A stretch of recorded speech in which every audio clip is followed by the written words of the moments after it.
Hello everyone, this is Mumbo and welcome back to another Redstone video, and in this one we're going to be doing something completely different. In front of me I've got 10 different Redstone challenges for those of you who are completely brand spanking new to Redstone and don't really know what's going on. Now the concept really is quite simple. I'm going to go up to each one of these, I'm going to explain what I want the Redstone project to do, you're then going to go away and build the Redstone project, then I'm going to come back in a couple of seconds and I'm going to show you the solution to the Redstone project. I think it should work really quite nicely, and it might teach one or two of you a few of the basics of Redstone. So let's crack on, and I'll show you what I've got for you. Now one thing that I do just quickly want to mention is of course there is a world download down in the description for anyone that wants to download this exact world so that you can play along with me. But anyway, the first Redstone project that we're going to be working on today is I want you to make this lamp pulse once when the lever is flicked. So when we flick this lever down, the redstone lamp should flash on and off, and then when we turn the lever off, it shouldn't do anything. Now this is known as a monostable circuit. If you need a hand with this one, I'd highly suggest googling it because there'll be millions of results there, but I'd suggest pausing the video, working on your redstone contraption, then I'll show you how it's done. Now the solution that I've gone for might be a little bit different to yours. If it is, that's absolutely fine. There are tons of different ways to do all of the things featured in this video, but my solution is to run a repeater output from this lever running straight into this monostable circuit here, which I'll explain in a couple of seconds, and that of course runs into this repeater, which runs into this redstone, which powers our redstone lamp. Now the way that this monostable circuit here works is this block gets powered, which of course passes the power on to all of the further components, but then one tick later the sticky piston extends, and that's because sticky pistons take one tick to extend, and that pushes the block out of the way, cutting off the redstone signal, meaning that we only get a very short flash. So if we flick this lever here, you can see we get our flash through the redstone lamp, then it turns off, and of course nothing happens when we turn off the lever. Now that is a super useful circuit to remember. Would highly suggest implanting that one in your brain because it will come in handy quite often. Challenge number 2, I want you to make this lamp toggle on and off on the button press. So when I hit this button here, the redstone lamp turns on and stays on. Then when I hit the button again, redstone lamp turns off and stays off. Hit the button again, redstone lamp turns on. Yes, you get the idea. So this is essentially known as a T flip-flop or toggleable flip-flop. Once again, if you need a hand with this one, would suggest taking to Google, but crack on with that and then I'll show you the solution. You know, earlier on when I said that this monostable circuit was really quite useful, yeah, I wasn't joking. The cool thing about these things is they output a one-tick pulse, and the interesting thing about one-tick pulses is the fact that they cause sticky pistons to spit out their blocks. Now that might sound just a little bit strange, but if we take a look here, when we hit the button, this sticky piston extends, but then just leaves its block out there. It forgets to retract it, it just leaves it out there, and that of course means that we've powered our redstone lamp permanently. Now this is one of the most useful mechanics in Minecraft Redstone. It was introduced way back in the early days to stop sand duplication, and I'm so glad that that happened because it's enabled a large number of things. So the one tick pulse running into the sticky piston causes it to spit out its blocks, which of course can be used in the T flip-flop. For this next challenge, I want you to extend the length of the pulse coming from the button. Now I have to say, I haven't worded that particularly brilliantly, so I'm going to try my best to explain it a little bit better. When you hit the button, I want the redstone lamp to turn on really quickly, but then when the button turns off, I want the redstone lamp to stay powered for a lot longer. So essentially what we're doing is we are extending the pulse by using what's known as a pulse extender. Now this is a pretty cool redstone circuit. I'll let you start building that one, and then once again I'll show you the solution. Now there are hundreds of different ways that you could have done this one using comparators, or if you're going to get really advanced you could have used hoppers as well, but I've decided to opt for one of the simplest and oldest redstone circuits in the book, and that is this abrogate. So next to this button we have got some redstone dust, and then we have a repeater running into this block which is going to be powering our redstone lamp. Now as you can see, the lamp turns on really quickly, but it stays on for a lot longer, and that's because of these repeaters out here which also run out and also power this block as well. So just as this repeater turns off, the redstone current will have made its way around nice and slowly, and it will have just reached this block as this one turns off, meaning that then all of the redstone has to unpower around here before our redstone lamp turns off. So essentially what we're doing is we're extending the pulse from the button, as you can see right here. Now we are making the move over to some slightly more advanced builds. You can see that we've got some orange wool up at the top here. That signifies the fact that things are getting just a tiny bit more complicated. Now this one is the first build to use a little bit of redstone logic, and what I want you to do is make sure that the lamp only turns on when both levers are down. Now this is known as an AND gate. Once again, if you need help with this one, then I'd suggest heading off to Google, but start building, then I'll show you. Now the principle behind the AND gate really is quite simple. If all the inputs are on, then the output will be on as well. So you can see here we've got one input off, one input on, we've got no output. If we flick both of these on, then you can see we get ourselves an output. If we flick both of them off, then we don't get ourselves an output. Now that's essentially how all of that works, and the way that we've wired that up is we run our inputs into redstone torches, and then we have one redstone line that connects all of those torches up, and then we have ourselves an inverter from that redstone line, which of course means that if we flick one of these levers off, that will power the entire redstone line, and that means that whatever we do with this lever over here is not going to affect the output into this redstone line, because of course we can't really switch off that redstone torch using this lever here. It's quite a simple circuit, but it's extremely powerful in terms of both redstone and also outside of redstone in computing and all that sort of thing, but I'm not going to get into that side of things today.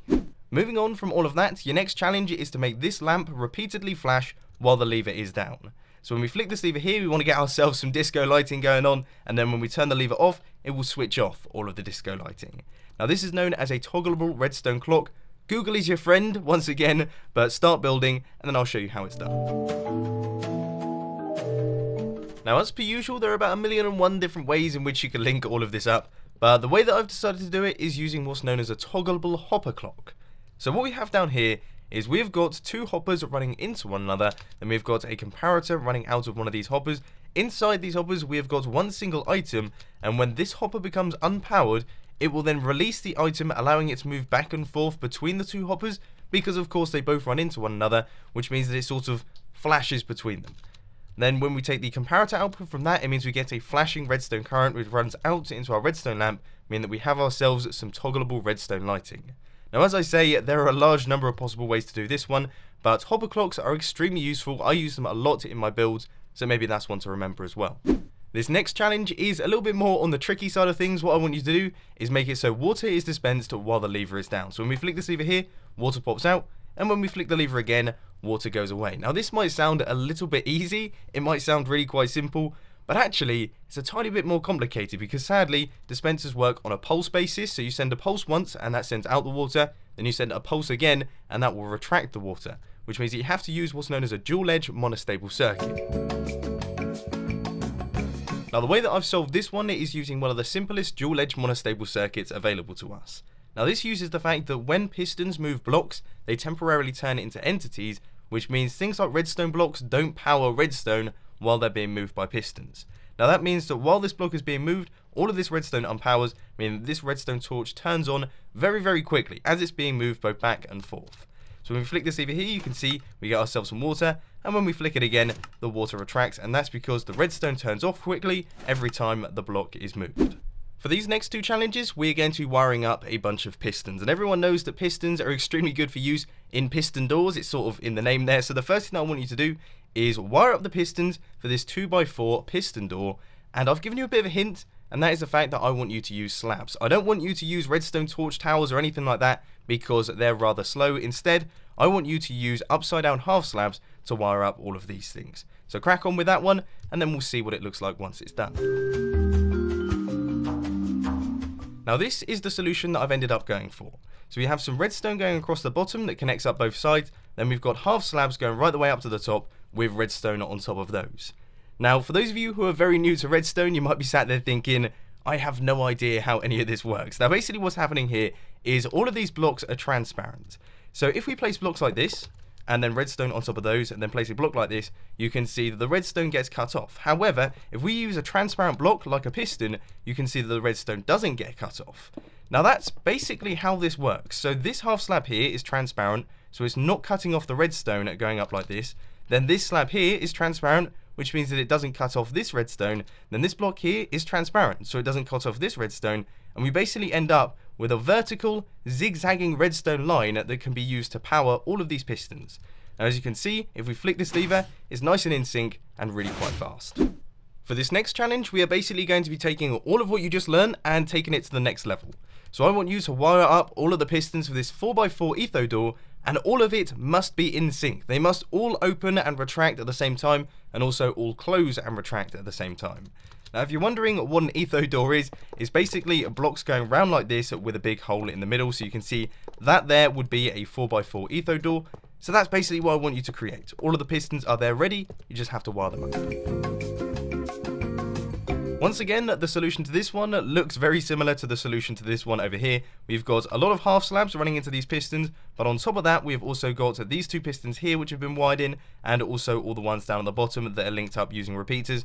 And as you can see, we only have one tick running into each one of these. We have one tick running into those bottom pistons, and we have one tick running into these slab towers, which of course don't have any delay whatsoever. That's why they've got a bonus over redstone torch towers, and then of course the redstone just runs straight into those pistons there, which means that we've got a really simple, easy to build, and extremely fast piston door here that I really quite like.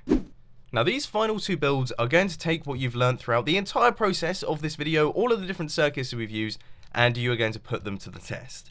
So for this first one, I want you to make the button toggle a disco light. Hint, flip clock. So the idea here is that you hit this button and that will toggle on a flashing redstone lamp, and then when you hit the button again, that will turn off the flashing redstone light. Now earlier on, we created a disco lamp and we also created a T flip-flop, so I want you to put those two circuits together and create this little system. So here is all of the redstone that I've created. Once again, we have got the redstone running out from the button. That goes into our sticky piston with a block on top monostable circuit, which everyone knows I think is awesome. That then runs into the sticky piston, which is going to spit out its block due to the 1 tick pulse running out of that one. And that goes into this little hopper clock here, which when we hit the button will freeze the hopper. So you can see the redstone block has hit this hopper here. That hopper is now powered, which means that it's not going to be transferring any items, which means that this comparator isn't going to be taking an output. But then when we hit the button once again, that will toggle the whole system, the redstone clock will be turned back on, and everything will be back to normal. This is a really cool little circuit. It's also really quite compact. So there we go. This final one might be a little bit on the complicated side. I don't know if you guys are going to be able to complete it, but I hope you will be able to. What I want you to do is create essentially a lever combination lock that runs straight into a piston door. So here are the instructions. The door should only open when the left is down, the middle is up, and the right is down as well. You can see we've got our 3 levers here. We also have our piston door out the back ready and waiting. Now you just have to link up all of the redstone, so crack on with that one, then I'll show you how to do it. Now essentially what I've done here is I've created a slightly more complicated AND gate with some of the inputs being inverted, meaning that we have to have different combinations of lever presses. So the inputs for the player are different to the inputs of the AND gate. The inputs of the AND gate all have to be the same, but that doesn't necessarily mean that the inputs for the player all have to be the same, if that makes any sense. So for example, where we have a redstone torch, the lever has to be down for the input to match up with this repeater, for example, where the lever has to be up for that one to be off. So the way that we've done this is if this lever is down, that redstone torch is off. If this lever is up, that redstone repeater will be on. If this lever is down, that redstone torch will be off, meaning that all of this redstone is off, meaning our pistons are retracted. As soon as one of these is different, we will get a redstone output through the system, and that means our pistons will extend so that our door is closed. Now that is how it works. I know that was a bit of a tongue twister there, but I really do hope you followed along. So there we have it, ladies and gents. That rounds up today's little beginner redstone lesson. I hope that you enjoyed this slightly different style of video, and I hope for those of you who are following along, I hope you found it useful, because I really enjoyed making it. And as always, let me know down in the comment section if you want to see more videos like this one, because I've got tons of ideas for beginner redstone projects and things that could really help you guys out. But unfortunately, that is all I've got time for today. I hope you enjoyed this video. If you did, please be sure to hit that like button, and if you really loved it, then make sure to subscribe. But thanks for watching, guys. This has been Mumbo, and I'm out. I'll see you later.